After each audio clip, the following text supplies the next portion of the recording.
Assalamualaikum warahmatullahi wabarakatuh. Kembali lagi di channel Berita Mistis.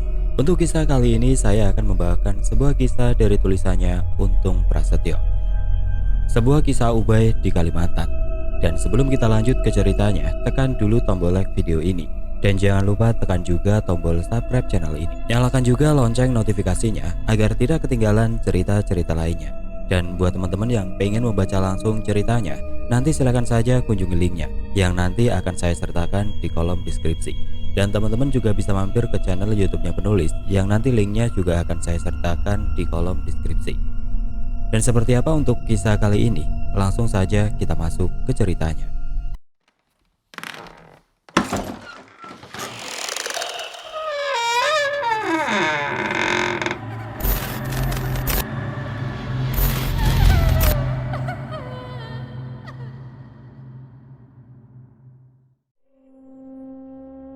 Kisah ini terjadi di Desa Mendi, Kecamatan Longkali, Kabupaten Pasir, Kalimantan Timur, sekitar tahun 1985.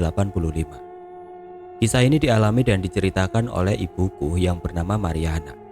Ibuku adalah seorang anak tunggal dari pasangan suami istri yang berprofesi sebagai guru honorer di Kota Malang, Jawa Timur.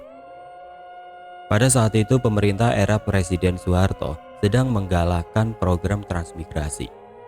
Dan untuk yang berprofesi sebagai guru serta tenaga kesehatan yang belum menjadi pegawai negeri sipil akan mendapatkan pengangkatan ke jenjang pegawai negeri sipil jika mau mengikuti program transmigrasi yang sedang digencarkan oleh pemerintah pada waktu itu.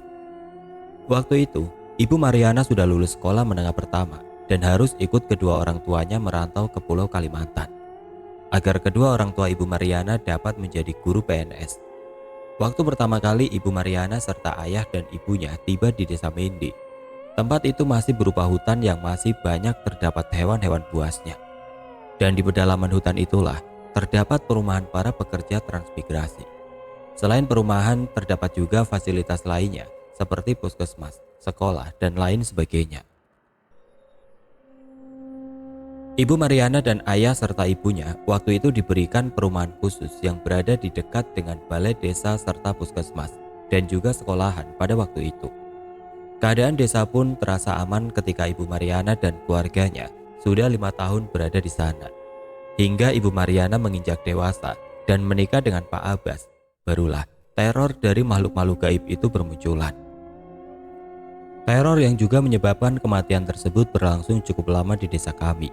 Hingga banyak warga transmigrasi yang tidak betah tinggal di sana dan satu persatu keluarga mulai pergi meninggalkan desa karena merasa ketakutan. Kejadian yang membuat hampir separuh warga desa pergi meninggalkan perumahan para pekerja kebun tersebut berawal dari kecelakaan yang terjadi pada sebuah mobil pickup yang mengangkut para pekerja perkebunan yang telah selesai melakukan pekerjaannya. Sore itu jalan tanah yang becek dan licin setelah diguyur hujan yang turun hampir seharian itu membuat mobil pick-up yang dipenuhi para pekerja wanita tersebut tergelincir ke dalam jurang. Karena kecelakaan itu, hampir seluruh penumpang yang berada di dalam mobil pick-up itu meninggal langsung di tempat kejadian, dan sebagian lainnya meninggal di puskesmas yang ada di desa. Setelah kecelakaan tragis yang merenggut banyak nyawa dari para pekerja wanita yang juga merupakan ibu dari anak-anak yang tinggal di desa itu, keadaan desa pun terasa sangat mencekam. Hal mencekam itu juga dirasakan oleh keluarga Ibu Mariani, yang mana Ibu Mariani sendiri sedang mengandung dan usia kandungannya masih sangat muda waktu itu.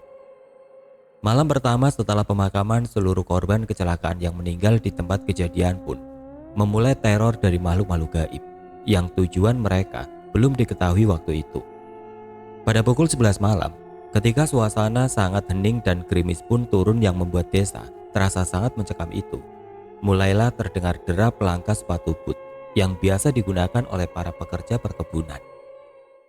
Suara langkah kaki itu terus mengelilingi perumahan para pekerja transmigrasi yang ada di desa itu.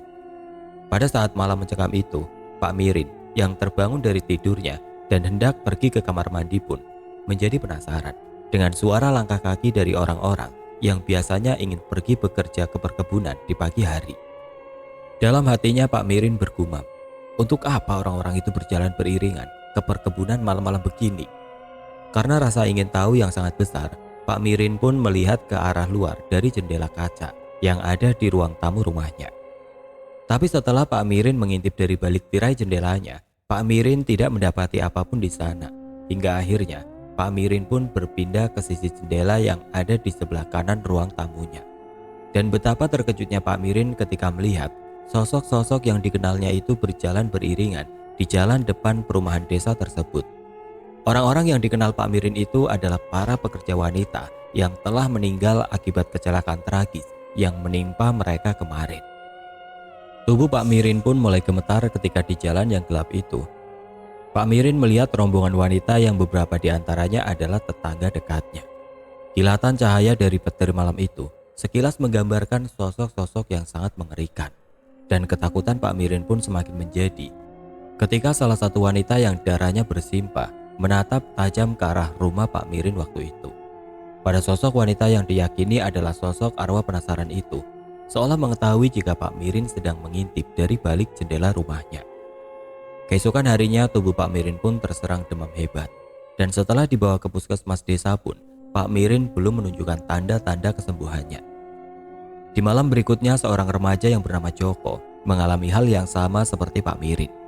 Karena malam itu listrik masih menyala, jadi Joko melihat sosok-sosok makhluk gaib yang sangat menyeramkan itu dengan sangat jelas. Pada saat itu, desa kami sudah mendapatkan lampu penerangan dari sebuah genset yang ada di setiap komplek perumahan pekerja perkebunan. Dan listrik akan padam secara bersamaan pada pukul 10 malam. Jam masih menunjukkan pukul 9 lewat sedikit waktu itu. Joko yang masih duduk sendirian di depan teras rumah panggung yang ditempatinya bersama kedua orang tuanya itu, tiba-tiba dikejutkan oleh rombongan pekerja wanita yang melintas melewati depan rumahnya. Karena heran dengan pemandangan yang tidak biasa itu, Joko pun terus memandangi rombongan pekerja yang berjalan ke arah jalan utama desa itu. Tapi betapa terkejutnya Joko ketika melihat semua sosok para pekerja wanita itu berwajah pucat dan masih bersimbah darah. Bahkan Joko juga melihat dengan jelas dua orang perempuan dengan leher patah ke arah belakang. Joko yang hanya diam terpaku pun terus saja memandangi sosok-sosok makhluk gaib yang perlahan menjauh dari tempatnya berada. Dan setelah itu, Joko pun pingsan dan hilang kesadarannya hingga ditemukan oleh ayahnya dan langsung dibawa masuk ke dalam rumah. Setelah itu, Joko pun mengalami sakit yang aneh seperti Pak Mirin. Dan setelah kejadian mengerikan yang dialami Joko, kepala desa setempat pun meminta semua warganya untuk tidak keluar dari dalam rumahnya. Bahkan para warga pun dilarang untuk mencari tahu tentang sosok-sosok makhluk gaib yang mungkin akan kembali berjalan mengelilingi perumahan di desa tersebut. Di malam ketiga setelah Pak Mirin dan Joko melihat langsung penampakan sosok-sosok makhluk halus yang diyakini warga sekitar adalah sosok para arwah pekerja wanita yang meninggal akibat kecelakaan tragis tersebut, rumah Pak Simpei yang merupakan warga asli dari daerah tersebut harus mengalami teror dari arwah-arwah penasaran itu. Pak Simpei dan istrinya serta kedua anaknya terbangun sekitar pukul 11 malam ketika mendengar ada orang yang terus-menerus mengetuk pintu rumahnya. Ketika Pak Simpei hendak berjalan dari tempat tidurnya, tiba-tiba istrinya terbangun dan memegang tangan Pak Simpei. Istri Pak Simpei yang bernama Ibu Nurul itu meminta kepada Pak Simpei untuk membiarkan saja suara ketukan pintu yang juga didengarnya. Ibu Nurul meyakini bahwa suara ketukan pintu yang terdengar di waktu hampir tengah malam itu bukanlah orang yang ingin bertamu ke rumahnya, tapi itu adalah sosok-sosok makhluk gaib yang merupakan arwah dari para pekerja wanita yang sedang menjadi buah bibir di desanya. Pak Simpei pun menuruti apa yang dikatakan istrinya tersebut. Walau suara ketukan di pintu depan rumahnya masih terdengar, setelah beberapa saat kemudian, suara ketukan pintu pun tidak terdengar lagi. Tapi suara yang lebih menakutkan pun mulai terdengar dari arah luar rumah Pak Simpei. Suara jerit kesakitan dan juga suara erangan mulai bergantian terdengar setelah suara ketukan pintu rumah hilang. Selain suara jeritan kesakitan dan juga suara perempuan yang mengerang, Pak Simpei dan Ibu Nurul pun mendengar suara orang minta tolong. Suara-suara itu terus terdengar hingga Pak Simpei dan Ibu Nurul tertidur. Hal serupa juga dialami oleh beberapa rumah di blok yang berbeda. Pintu rumah yang terus-menerus diketuk, serta suara jerit dan tangis pun meneror beberapa rumah hingga pagi menjelang. Setelah malam ketiga dari kematian para pekerja wanita yang juga tinggal di desa itu, menjadi perbincangan hangat di desa Mendi, bahkan sampai desa-desa yang berada di daerah lain. Bahkan tetua desa setempat mengatakan bahwa teror dari arwah-arwah penasaran itu akan terus datang dan mengganggu desa selama 40 hari lamanya. Di hari kelima dari kejadian teror yang mencekam itu, Pak Mirin pun meninggal dunia karena penyakit aneh yang dialaminya.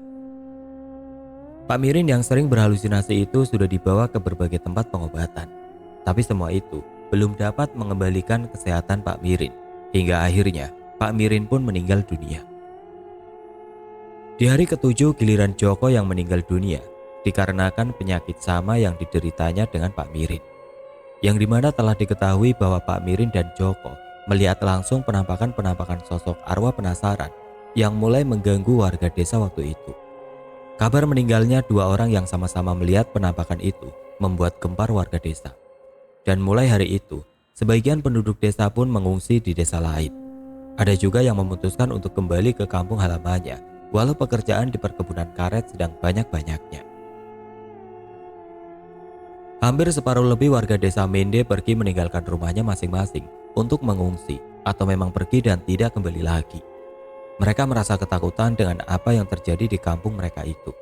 Padahal tetua desa meminta warganya untuk tetap tenang dan tidak keluar setelah matahari tenggelam.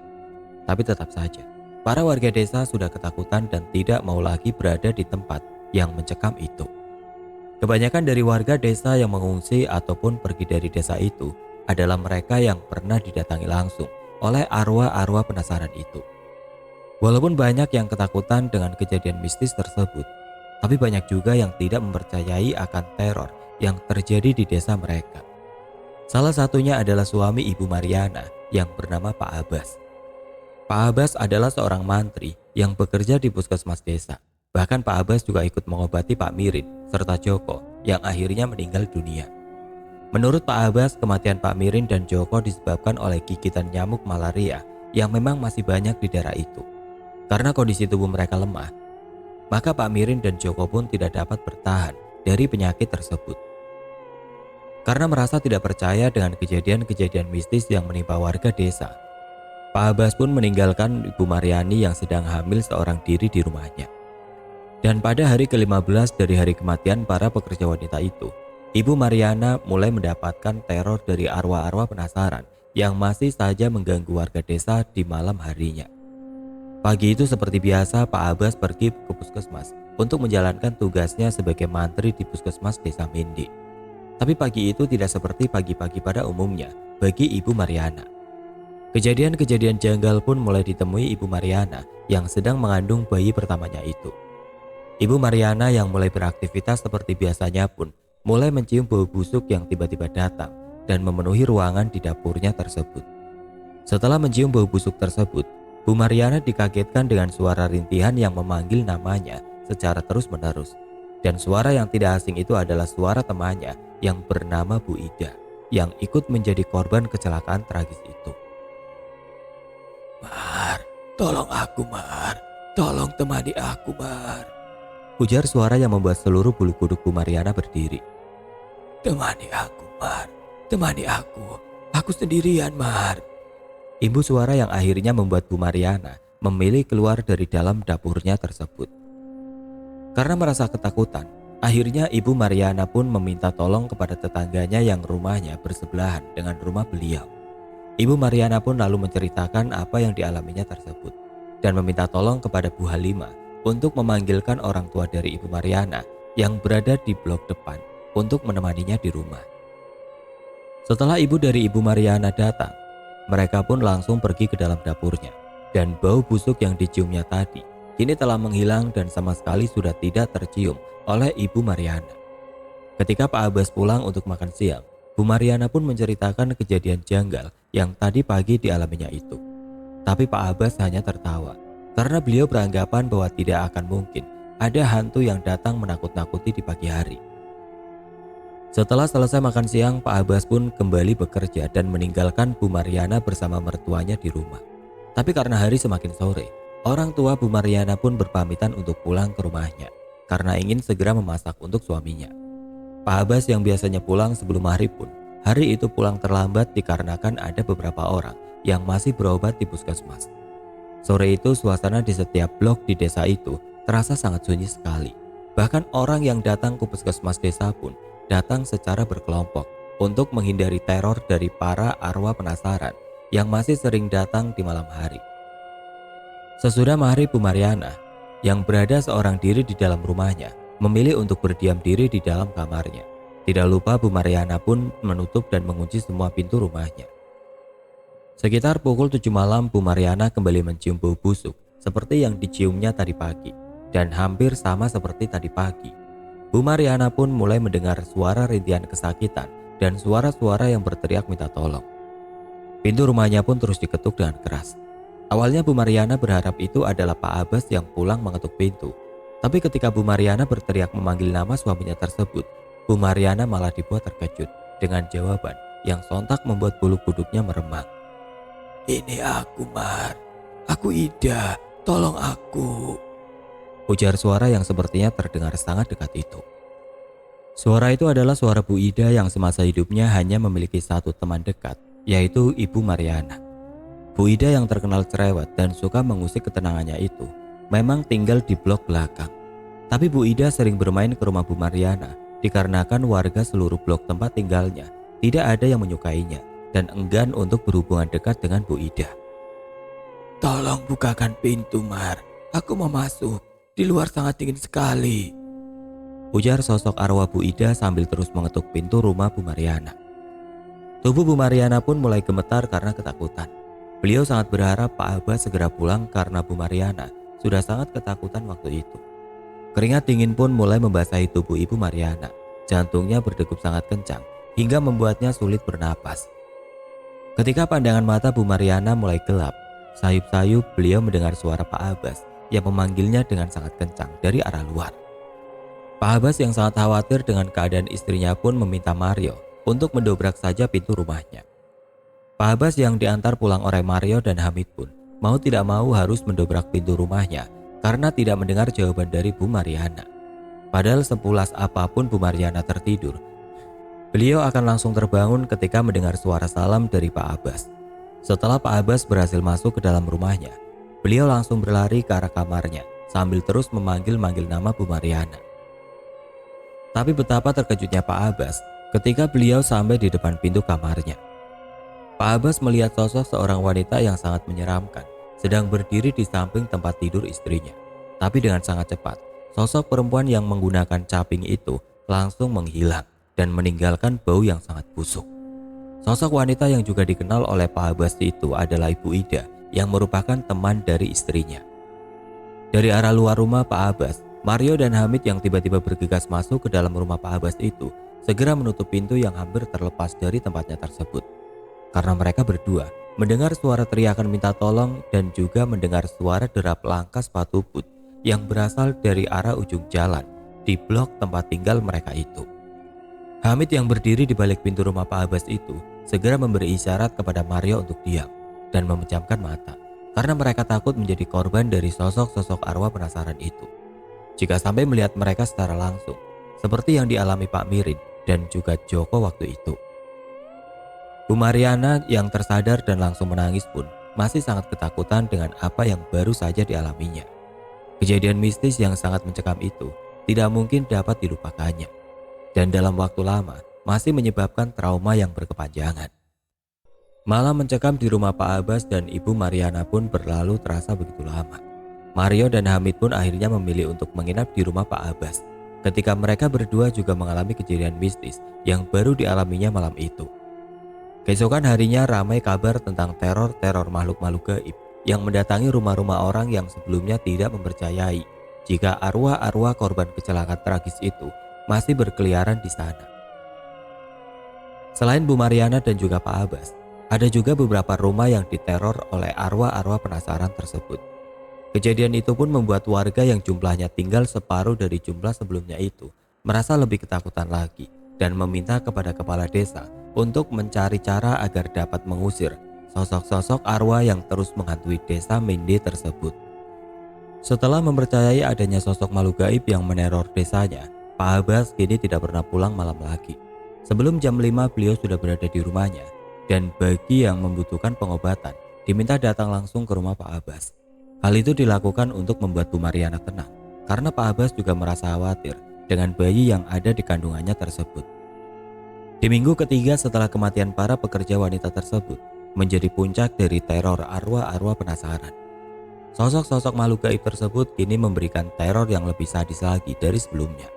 Setiap rumah yang ada di setiap blok di desa itu secara bergantian didatangi oleh para arwah penasaran dengan cara yang lebih menakutkan lagi.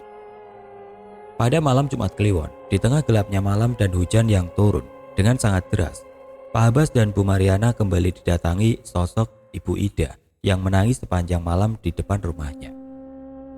Malam itu ketika Pak Abbas dan Bu Mariana sedang tertidur pulas, tiba-tiba saja terdengar suara pintu depan rumah yang diketuk secara perlahan. Selang beberapa saat, ketukan pintu kembali terdengar dari arah pintu belakang rumah Pak Abbas dan Ibu Mariana. Suami istri tersebut hanya diam terpaku sambil saling memandang. Ketika suara ketukan yang terdengar makin kencang itu kini berada tepat di samping mereka. Bulu kuduk Pak Abbas dan Bu Mariana pun serentak berdiri. Ketika dari balik gorden jendela kamarnya, pasangan suami istri itu sama-sama melihat sosok yang berdiri tepat di depan jendela kamar mereka. Sosok tersebut seperti sedang mengintip Pak Abbas dan Bu Mariana dari arah luar. Tidak hanya itu, sosok arwah penasaran tersebut mulai merintih kesakitan dan meminta tolong kepada Ibu Mariana. "Tolong aku, Mar. Aku kesepian, Mar. Kenapa aku ditinggalkan sendiri di tempat ini?" ujar sosok makhluk gaib yang suaranya terdengar jelas seperti suara Ibu Ida. "Aku mau masuk, Mar. Tolong bukakan pintu rumahmu." Ibu sosok yang berdiri tepat di depan kaca jendela kamar Bu Mariana. "Tolong aku, Mar. Hanya kamu satu-satunya orang yang aku miliki di desa ini sekarang. Maafkan kami jika kami ada kesalahan kepada Bu Ida. Jika Bu Ida menganggap saya saudara ibu, tolong jangan ganggu kami, Bu. Tolong pergi dari rumah kami." Balas Bu Mariana yang sudah tidak tahan lagi mendengar suara rintihan dari teman semasa hidupnya yang ikut menjadi korban kecelakaan maut itu. "Tolong aku, Mar. Aku tidak punya siapa-siapa lagi di sini," saut suara arwah Ibu Ida yang membuat hati Bu Mariana semakin teriris. Entah karena merasa takut dengan teror para arwah yang terus mengganggu desa mereka, atau mungkin ada alasan lain. Keluarga Ibu Ida memang diketahui telah pergi meninggalkan desa sejak 1 minggu yang lalu. Suami dan 2 anak Ibu Ida diketahui memilih pulang ke Pulau Jawa setelah kematian Ibu Ida. Dan mungkin hal itulah yang membuat arwah Ibu Ida menjadi tidak tenang. "Besok kami akan mengunjungi makam ibu. Sekarang ibu jangan ganggu keluarga kami. Tolong ibu pergi ya," ujar Bu Mariana yang membuat Pak Abbas tersentak. "Ibu Ida pernah bilang sangat menyayangi saya dan bayi yang ada di dalam kandungan saya ini kan. Kalau ibu memang menyayangi kami, tolong jangan mengganggu kami ya, Bu." Setelah Bu Mariana mengatakan hal itu, suasana pun tiba-tiba menjadi hening. Bahkan suara air hujan yang turun pun sama sekali tidak terdengar oleh Ibu Mariana dan Pak Abbas. Tapi ketenangan mereka hanya berlangsung sangat cepat sekali. Ketika tiba-tiba terdengar suara seperti pintu yang terbuka dengan paksa. Pak Abbas pun sempat ingin keluar memeriksa keadaan di ruang tamunya, tapi Bu Mariana melarangnya karena takut jika suaminya itu akan menjadi korban dari teror arwah-arwah penasaran tersebut. Angin kencang pun tiba-tiba datang menerpa rumah Pak Abbas dan Ibu Mariana. Hembusan angin kencang tersebut diiringi suara jerit kesakitan dan suara tangisan yang sangat memilukan. Bersamaan dengan itu, pintu rumah bagian depan pun kembali terdengar seperti ada yang menendangnya. Dan hal itu sangat membuat Pak Abbas geram. Tapi karena Bu Mariana melarang beliau untuk keluar rumah, jadi Pak Abbas pun hanya bisa terus mendengarkan suara-suara yang sudah membuat istrinya gemetar ketakutan itu. Malam yang mencekam pun berlalu terasa begitu lama. Hingga akhirnya fajar pun mulai menyingsing di ufuk timur dan mengakhiri jerit kesakitan yang terdengar di seluruh penjuru desa malam itu. Ketika pagi tiba, sekitar pukul 9 pagi, Pak Abbas dan Bu Mariana pun pergi ke makam milik Bu Ida dan para korban kecelakaan tragis yang terjadi di jalan terjal menuju perkebunan karet di perbatasan hutan. Setelah sampai di depan makam Bu Ida, Bu Mariana dan Pak Abbas pun segera membersihkan makam milik Bu Ida dan mulai mendoakannya. Tapi hal mengejutkan pun kembali terjadi di makam teman yang sering mengunjungi rumah Bu Mariana tersebut. Tidak ada angin, tidak ada yang menyentuhnya.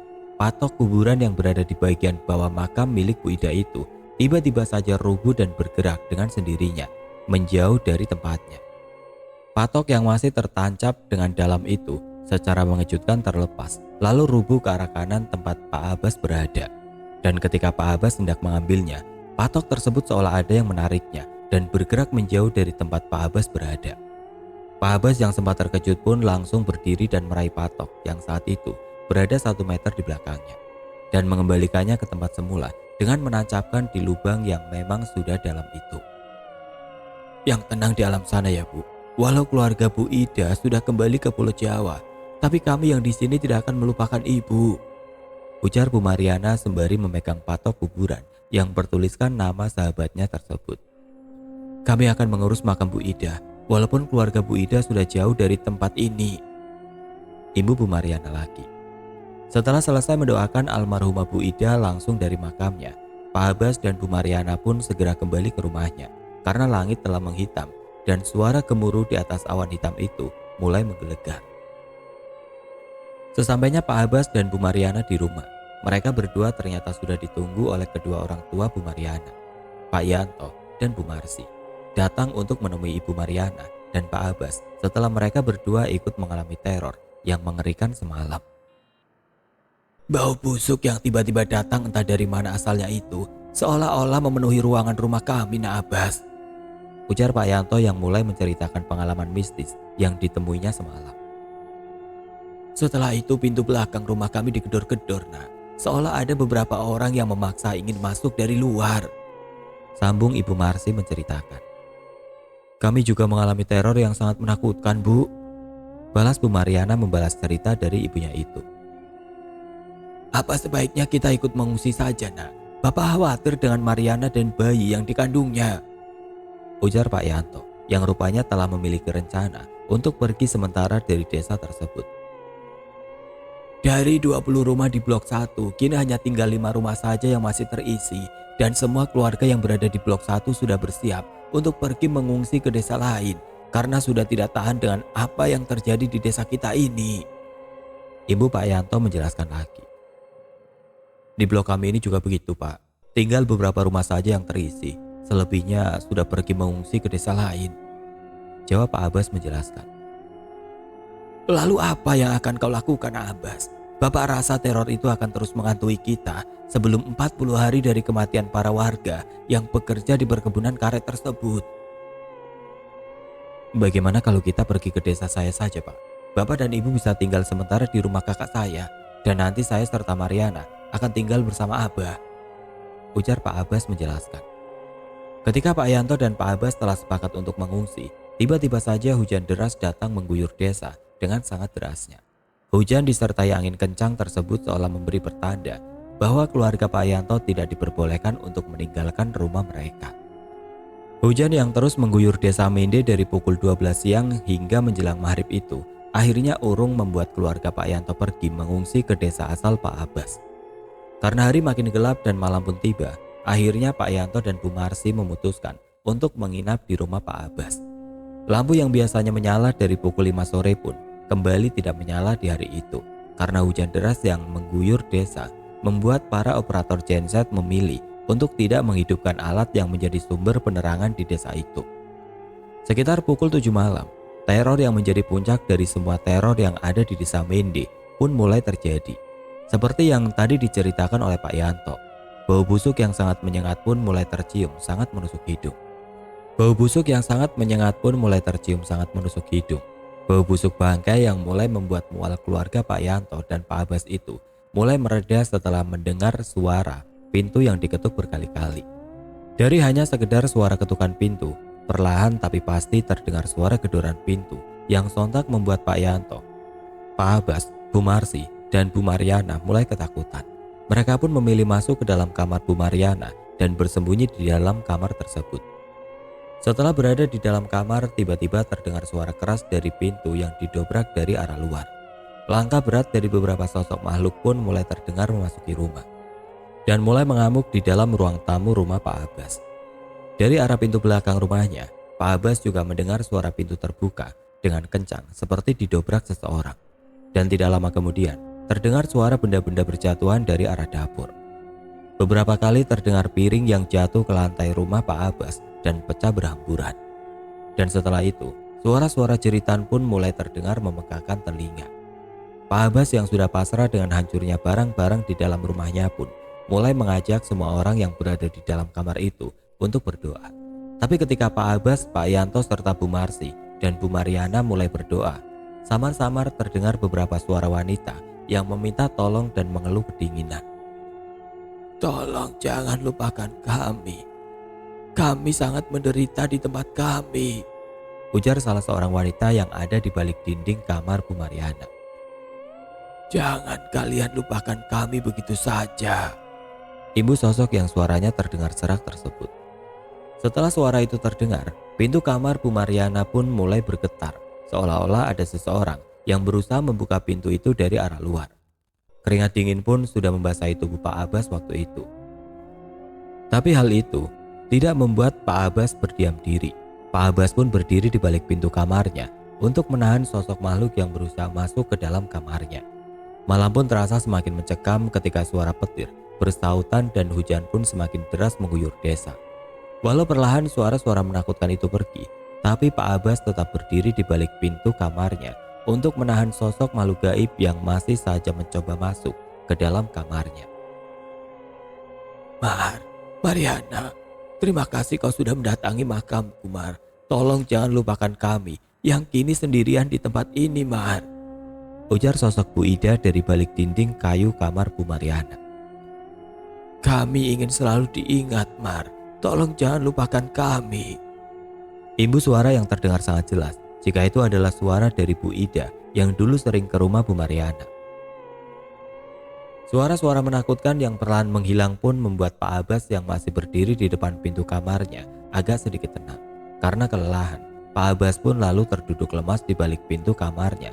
Dan hingga pagi datang, Pak Abbas, Pak Yanto, Bu Marsi dan Ibu Mariana tetap terjaga dan terdiam daripada posisinya masing-masing. Suara jeritan dan teriakan minta tolong pun kini berganti dengan suara ayam yang berkokok, yang menandakan pagi telah datang. Pak Abbas yang sudah pasrah dengan kondisi rumahnya yang diperkirakan hancur itu, pelan-pelan membuka pintu kamarnya dan mulai keluar dari dalam kamarnya tersebut. Karena sudah merasa sangat haus, Pak Abbas pun berjalan menuju ke dapurnya dan berharap air minum yang biasanya ada di teko plastik besar di meja dapurnya masih ada.